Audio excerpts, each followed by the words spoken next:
안녕하세요. 전창입니다. 오늘은 우리가 투자 부동산에 대해서 누리는 절세 혜택으로요. 1031 Like Kind Exchange라는 게 있잖아요. 이에 대해서 좀 설명을 하려고 합니다. 그동안 사실 여러 영상을 통해서 개념 설명해 드렸고 개념 자체는 그렇게 어렵지 않지만 실무에 들어가면 여러 가지로 굉장히 복잡해질 수 있고요. 또 여러 분들로부터 질문을 많이 받다 보니까요. 오늘은 역시 이 내용에 대해서도 자주 붙는 질문에 대한 답변 방식으로 좀 다뤄보려고 합니다. 자, 기본 규정은요, 그렇게 어렵지 않아요. 첫째, 투자 또는 비즈니스 목적의 자산인데, 부동산 자산인데, 이 해당 부동산 자산을 팔고요. 그 매각 대금을 써서 일정 시간 내에, 이게 45일, 180일 이렇게 얘기합니다만, 어쨌거나 일정 시간 내에 다른 투자 또는 비즈니스 목적의 부동산을 살 경우에는 이 첫 번째 자산의 매각에서 발생하는 양도 차익에 대해서요, 해당되는 과세를 이월하게 해준다라는 그런 내용인 거잖아요. 그러니까 예를 들어서 내가 10만 불짜리 임대 부동산을 원래 샀었는데 이걸 10년 뒤에 이 부동산이 100만 불이 됐어요. 그래서 100만 불에 팔고 이 100만 불이라고 하는 매각 대금을 다른 임대 부동산을 사는데 쓴다라고 하면 이 첫 번째 부동산을 매각했을 때 발생한 양도소득 얼마죠? 90만 불에 대해서 과세가 이월이 된다라는 그런 얘기죠. 언제까지? 두 번째 부동산을 매각할 때까지. 물론 이 두 번째 부동산을 매각하고 나서도 또 다른 이런 1031을 계속 이어간다 그러면 계속 2월은 이어지는 것이겠죠. 그래서 이 내용을 다룬 예전 영상들이 있어요. 여기 보여지는 지금 썸네일에 해당이 될 텐데요. 참고하시면 되겠고요. 그래서 이런 기본 룰은 굉장히 쉽습니다. 그런데 여기서 이제 추가적으로 나오는 질문들을 10개로 한번 나눠봤습니다.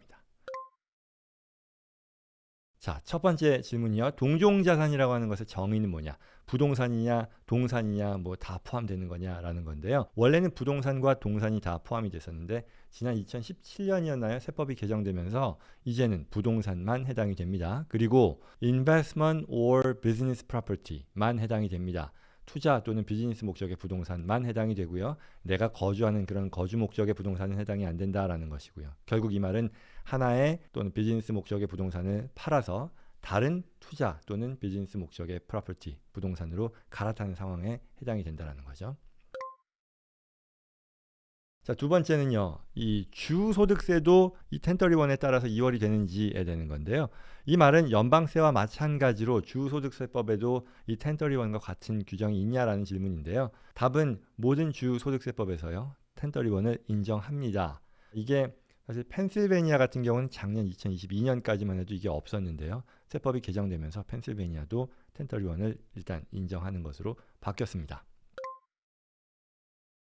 자, 세 번째 질문이요. 타주의 부동산으로 갈아타더라도 1031 혜택을 계속 누릴 수 있느냐에 대한 질문은요.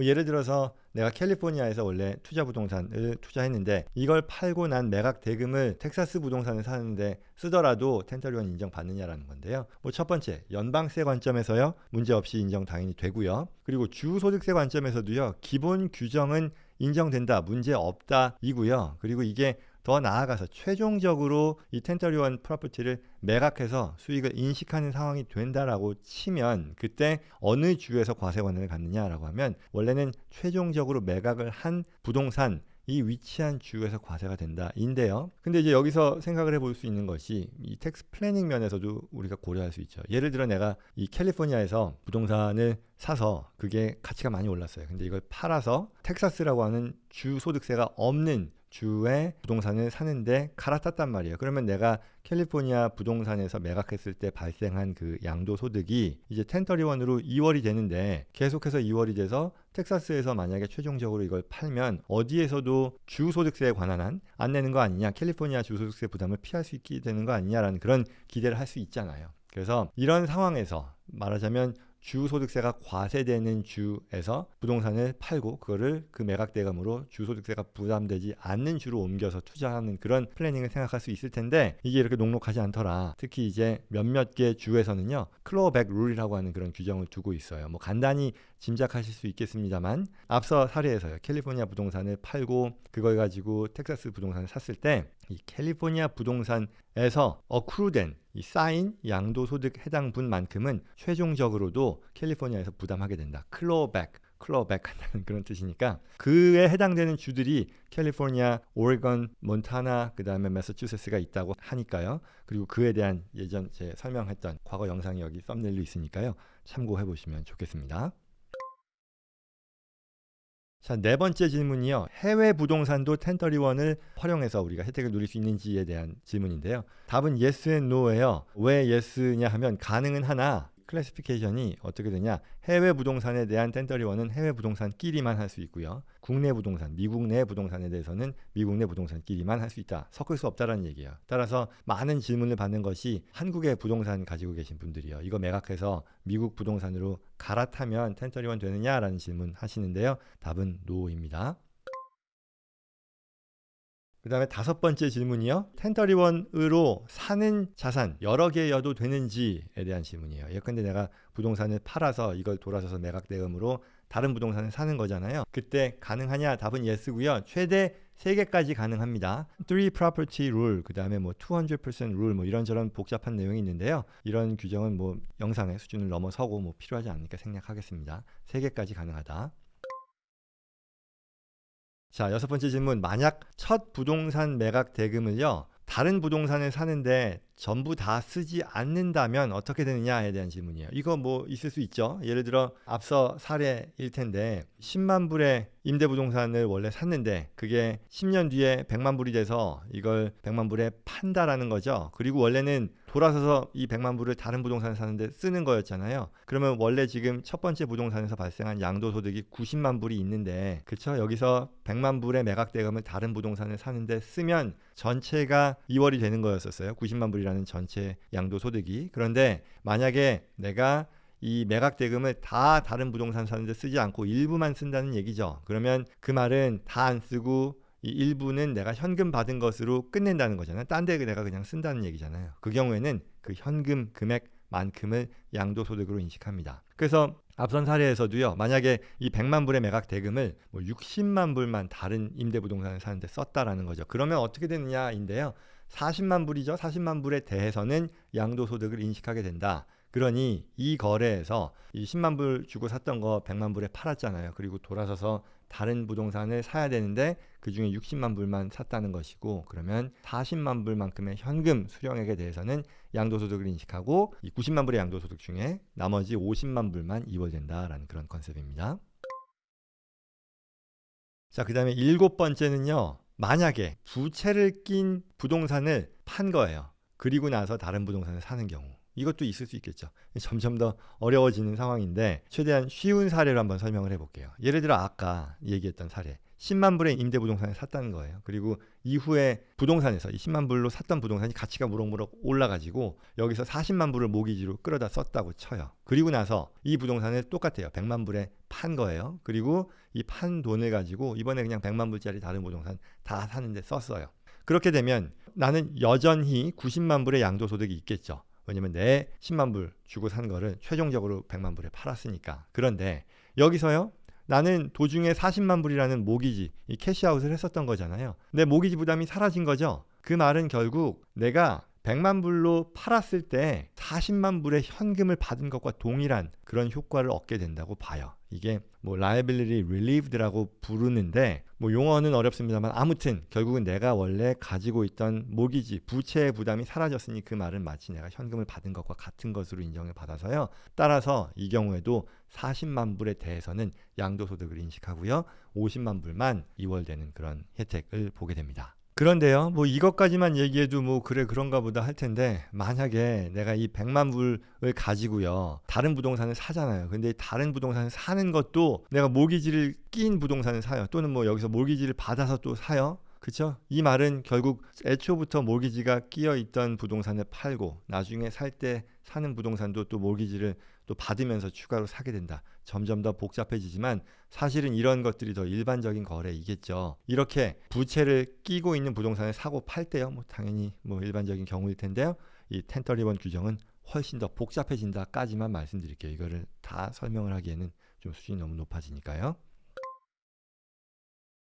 8번이요. 1031을 하더라도요. 언젠가는 세금을 내야 되는 거 아니냐라는 그런 궁금함 당연히 있겠죠. 맞아요. 예를 들어 아까 뭐 10만 불짜리 임대부동산을 내가 샀어요. 그리고 나서 10년 뒤에 이 부동산 100만 불에 팔았어요. 그리고 100만 불 다른 임대부동산 사는데 썼다면 결국은 이 90만 불이라고 하는 첫 번째 부동산을 매각했을 때 발생한 양도소득이 2월이 되지만 언제까지냐? 이 두 번째 부동산을 산 것이 매각될 때까지라고 했잖아요. 근데 이게 결국은 언제고 최종적으로 1031을 이어가지 않으면 세금을 내야 되는 것 아니냐라는 건데, 그런데요, 많은 경우 이제 그런 상황을 피하기 위해 부동산을 가지고 계신 분이 돌아가실 때까지 이 부동산을 최종적으로 매각하지 않고 그 해당 자산을 상속하게 됩니다. 그 경우에 우리가 누리게 되는 게 뭐냐? 스텝업 베이시스라는 것을 제가 설명을 드렸어요. 결국 그 말은 이분이 예를 들어 10만 불, 처음에 이제 100만 불 이제 부동산을 샀는데 그 부동산이 또 가격이 더 올랐어요. 그래서 막 1000만 불이 됐단 말이죠.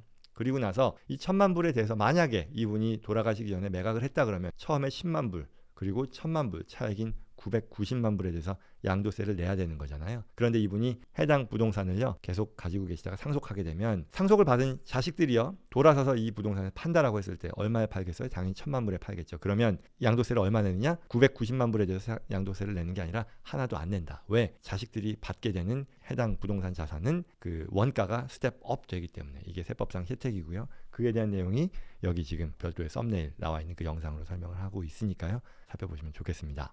그리고 그 밖에도 또 다른 설명 드렸던 것이 이제 1031을 계속 이어가다 보면 어쨌거나 이제 그 자산을 소유하신 분이 연세도 많이 들고 어르신이 되면서 계속해서 직접 부동산 투자를 하고 관리하는 게 용이치 않은 그런 상황이 될 수 있죠. 그렇기 때문에 이때 우리가 또 활용할 수 있는 얼터너티브 1031의 그 캐릭터를 계속 유지하면서 직접 부동산을 투자하고 관리하는 그런 부담에서 벗어날 수 있는 것으로 DST라고 하는 게 있다 그랬어요. Delaware Statutory Trust이니까요. 그 내용에 대한 것도 이 해당 썸네일에서 나와 있는 대로 그 영상 참고하시면 되겠습니다.